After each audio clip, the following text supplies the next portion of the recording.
สบายดีตื่นขึ้นมาสโนว์เต็มหน้าบ้านที่ได้ส่วนสโนว์เลยพี่น้องเลยรถก็เป็นรูปสโนว์เบิร์ดบรรยากาศก็จะเป็นประมาณนี้ต้นไม้ก็เป็นสโนว์ข้างขาวชั่ว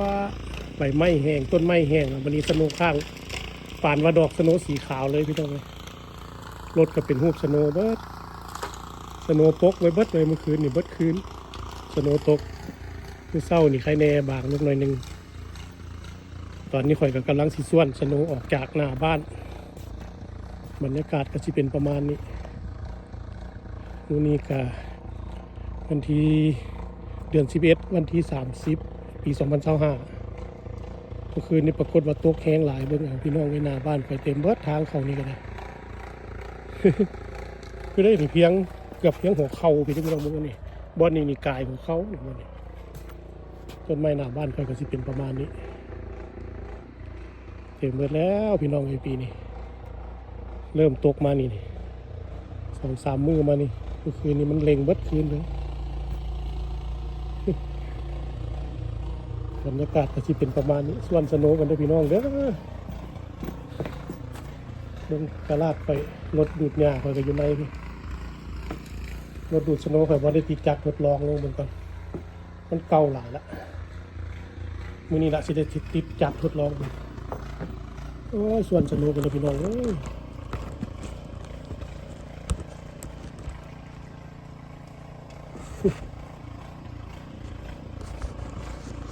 เสียง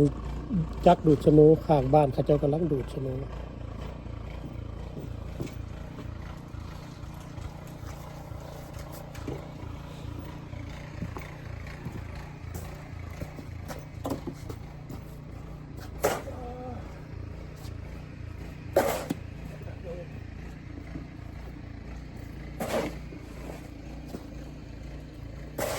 น้องที่ทางเมืองลาวมันจะได้สนุกมาเอาเด้อ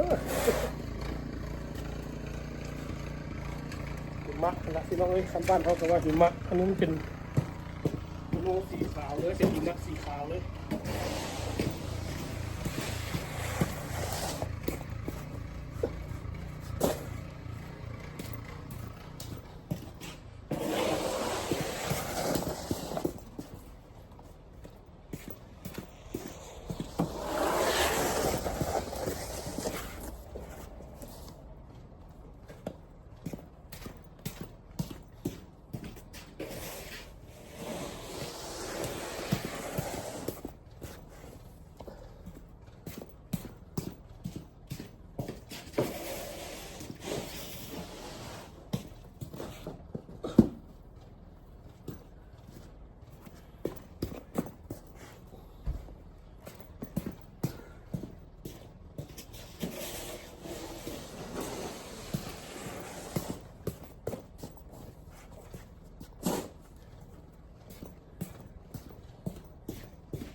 บนหัวเขา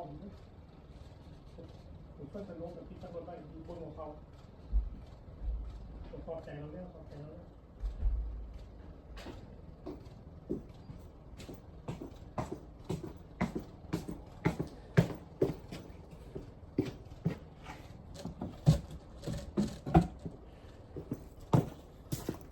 เรื่องรถนะพี่น้อง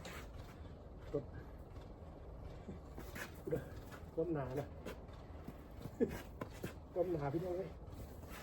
รถสิเห็นหัวรถพี่น้องมีตารถตาเบื้องที่หนาจำได้พี่น้องเลยความหนาวพอให้พ่อพี่น้องเลย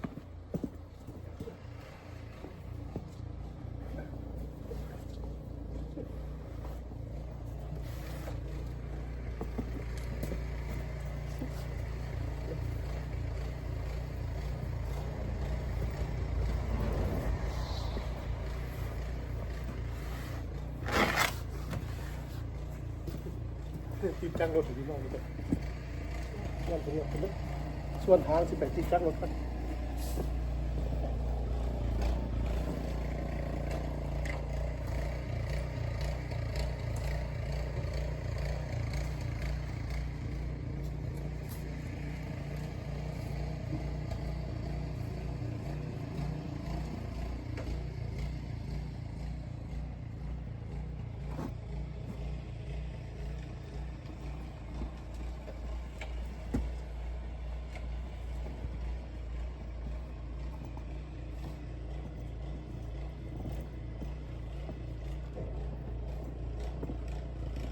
ปัดบนประตูที่ไขประตูติดจังรถ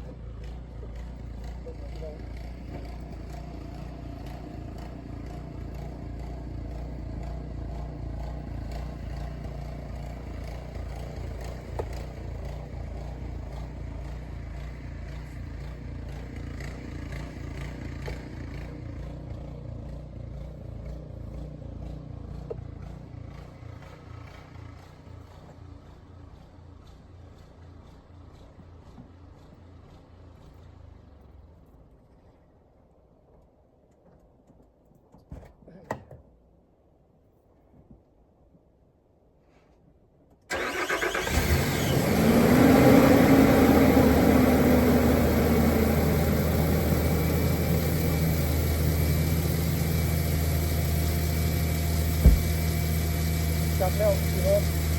เปิดแอร์ห้อนไว้เปิดทู่ห้อนทั้งห้อนทั้งหมดทั้งนั้นมันกับเกลือพอเกลือออกโอ้สภาพการอยู่ต่างประเทศจริงๆพี่น้องเนี่ยคือรัฐมีในเมืองเขาแน่นรัฐที่แก่นหรือมันยามนี่มาเลยมันหนาวมันจะสโนว์ปุ๊บ4 เดือนข้างหน้าเป็น11 12 1 2ประมาณก็เดือน2 เดือน 3ไปเริ่มท้ายเนี่ย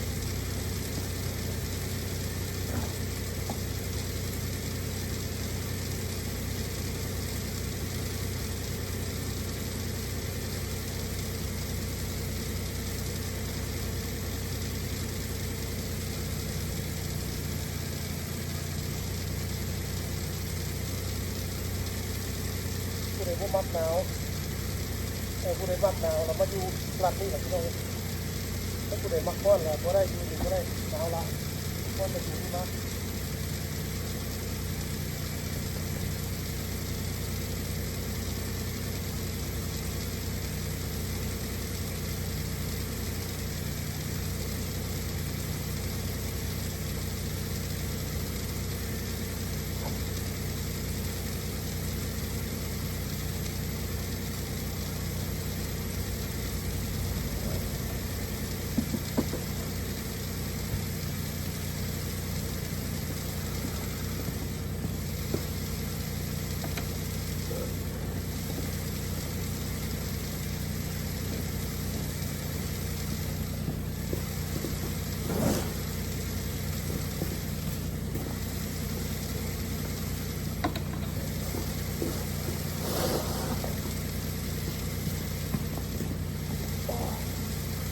ทำให้คนได้พี่น้อง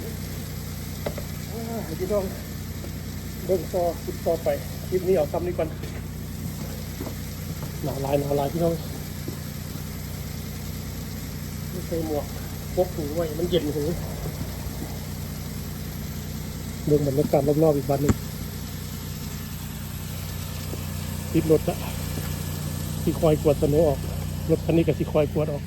4 คันพี่น้อง4 คันเต็มรถพุ่น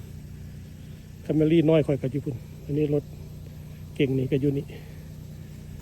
คันนี้คันใหญ่ก็เต็มไปด้วยสโนว์กวดสโนว์กันเด้อพี่น้องเด้อบ๊ายบายอยู่ดีมีแหงเด้อบนสุขุมสุขคนบ๊ายบาย